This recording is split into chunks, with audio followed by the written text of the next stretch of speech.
Welcome to Solanki education digital.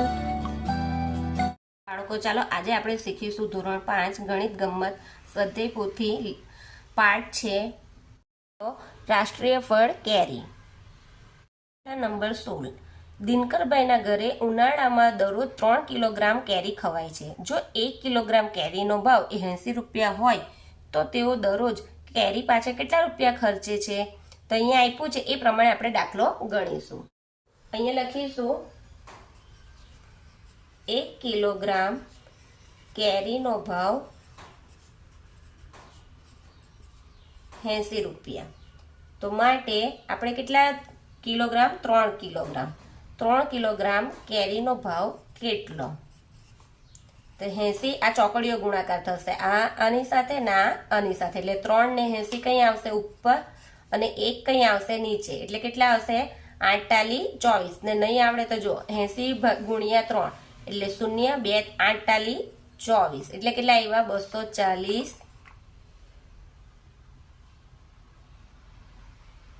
રૂપિયા ખર્ચ થાય। તો તેઓ એક અઠવાડિયામાં કેટલા રૂપિયા ખર્ચે?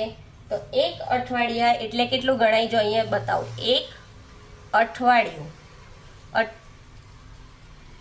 અઠવાડિયાના કેટલા દિવસ? એક અઠવાડિયું એટલે 7 દિવસ। એટલે જો અહીંયા લખીશું એક દિવસના કેટલા રૂપિયા ખર્ચે છે? 240 રૂપિયા।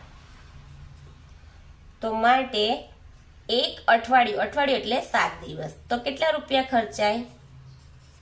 તો આ ચોકડીઓ ગુણાકાર થશે એટલે 240 ને 7 કઈ આવશે? ઉપર અને 1 કઈ આવશે? નીચે, એટલે 240। તો જો અહીંયા બતાવું ગુણાકાર પણ 0 7 ચોક 2808 વધી 2 7 દુ 14, 14 ને 2 કેટલા થાય? 16, એટલે કેટલા આવે? 1680 રૂપિયા ખર્ચે અઠવાડિયાના। તેમને એક મહિનામાં કેટલો ખર્ચ થાય? મહિનાના કુલ 30 દિવસો ગણવા, એટલે આપણે જો અહીં મહિનાના કુલ કેટલા દિવસ ગણવાના? 30। એક મહિનાના કેટલા દિવસ થાય? 30। તો આપણે લખવાના એક દિવસનો ખર્ચ કેટલો છે? 240 રૂપિયા। તો માટે 30 દિવસ એટલે મહિના કેટલા રૂપિયા ખર્ચ થાય? તો આપણે ચોકડીઓ ગુણાકાર એટલે 240 ગુણ્યા 30 છેદમાં 1।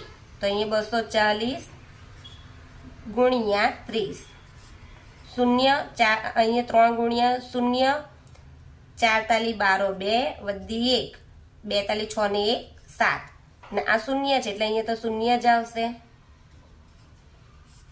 વત્તા એટલે કેટલા આવ્યા? 7200। તો અહીંયા કેટલા રૂપિયાનો ખર્ચો થાય? 7200 રૂપિયા ખર્ચો થાય મહિનાના। વિડીયો ગમે તો મારા વિડીયોને લાઈક કરજો, શેર કરજો, સબસ્ક્રાઈબ કરજો। Thank you.